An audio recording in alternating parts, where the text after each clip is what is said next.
वालेकुम रहमतुल्लाहि व बरकातुहू। मेरे प्यारे भाइयों और बहनों, आज हम एक ऐसे पैगंबर के बारे में जानने वाले हैं जिनकी सब्र और मेहनत और तौहीद पर कायम रहने वाली मिसाल पूरी इंसानियत के लिए रहनुमा है, जिनका नाम है हज़रत नूह अलैहिस्सलाम। हज़रत नूह अलैहिस्सलाम का असल नाम नूह नहीं था। उनका असल नाम क्या था हम बाद में जानेंगे। उनका नाम नूह इसलिए पड़ा क्योंकि वो ज़्यादा रोया करते थे अपने कौम की हिदायत के लिए, उनकी गुमराही पर और अल्लाह की रहमत के लिए। नूह का मतलब ही होता है बहुत ज़्यादा रोने वाला। तो वीडियो में आगे बढ़ने से पहले हमारे चैनल पर नए हैं तो सब्सक्राइब करें, और वीडियो पसंद आया हो तो लाइक करें, और दोस्तों में ज़रूर शेयर करें। हज़रत नूह अलैहिस्सलाम का नस्ब आदम अलैहिस्सलाम से मिलाया जाए तो तकरीबन 9वीं नस्ल में आते हैं। उनके वालिद का नाम लमक था। कहते हैं कि उनके दादा ने खुद हज़रत आदम अलैहिस्सलाम को देखा था और उनसे इल्म हासिल किया था। इस तरह से नूह अलैहिस्सलाम का रिश्ता इल्म और वफादारी में आदम अलैहिस्सलाम तक पहुंचता है।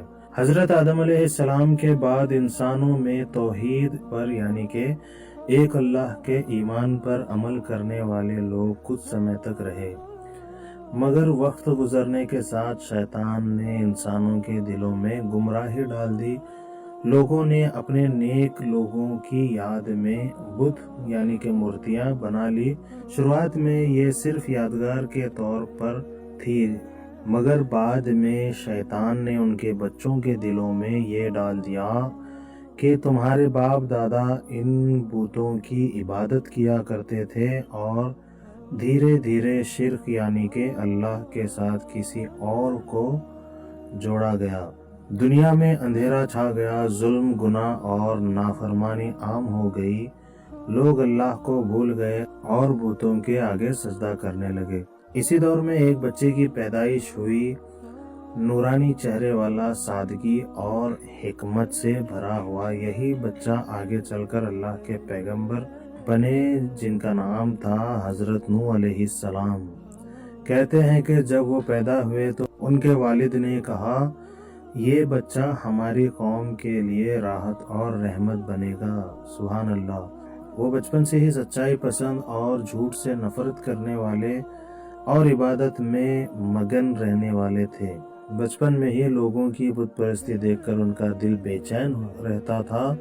अक्सर जंगल में जाकर तन्हाई में अल्लाह की याद में रोया करते थे। जब वो जवान हुए तो अल्लाह ने उन्हें नबूवत से नवाजा। कुरान में अल्लाह ताला ने फरमाया है, हमने नूह को उनके कौम की तरफ भेजा। अल्लाह ने नूह अलैहिस्सलाम को हिदायत दी कि वो अपनी कौम को बुलाए तौहीद की तरफ, अल्लाह की इबादत की तरफ और शिर्क को छोड़ने की तरफ। हज़रत नूह अलैहिस्सलाम ने सबसे पहले अपने घर वालों और रिश्तेदारों को दावत दी। उन्होंने कहा, ऐ मेरी कौम, अल्लाह की इबादत किया करो और उसके सिवा कोई माबूद नहीं। मैं तुम्हारे लिए आने वाले अजाब से डरता हूँ। लेकिन उनकी कौम ने उनकी बातों पर हंसना शुरू कर दिया। कहने लगे, तुम भी तो हमारे जैसे इंसान हो। अगर अल्लाह कोई पैगंबर भेजता तो कोई फरिश्ता भेजता। नूह अलैहिस्सलाम ने सलीके से जवाब दिया, मैं तुम्हारे जैसा इंसान ज़रूर हूँ, मगर अल्लाह ने मुझे अपनी वही यानी कि इल्हाम दी है। वो दिन रात तन्हाई में और मजलिसों में खुले आम और चुपके चुपके हर तरह से अपनी कौम को दावत देते रहे। लेकिन उनकी कौम, खासकर अमीर और सरदार लोग, बहुत जिद्दी थे। वो अपने बुतों को छोड़ना नहीं चाहते थे। कहने लगे, ऐ नूह, क्या तू हमें रोकना चाहता है कि हमारे बाप दादाओं के रास्ते से? अगर तू सच कहता है तो वो अजाब लिया जिससे तू हमें डराता है। हज़रत नूह अलैहिस्सलाम ने उन्हें नरमी से समझाया, मैं तुम्हारे लिए रहमत चाहता हूँ, अजाब नहीं। अल्लाह रहम करने वाला है, मगर तुम नहीं मानोगे तो उसका अजाब ज़रूर आएगा।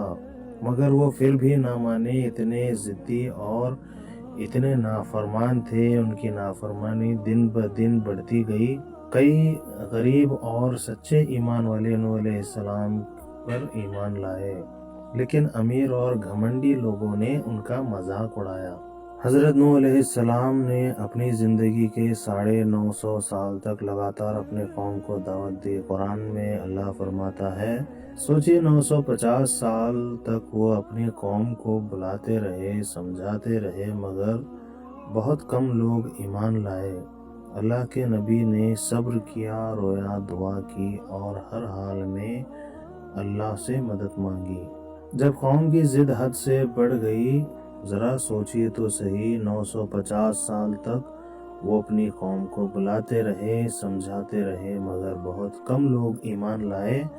اللہ کے نبی نے صبر کیا اور رویا بھی، دعا کی اور ہر حال میں اللہ سے مدد مانگی، اور وہ نہ ماننے لگے تو نوح علیہ السلام نے فریاد کیا، اے میرے رب، یہ لوگ نہیں مانیں گے تو ان کے خلاف اپنا حکم ظاہر کر دے۔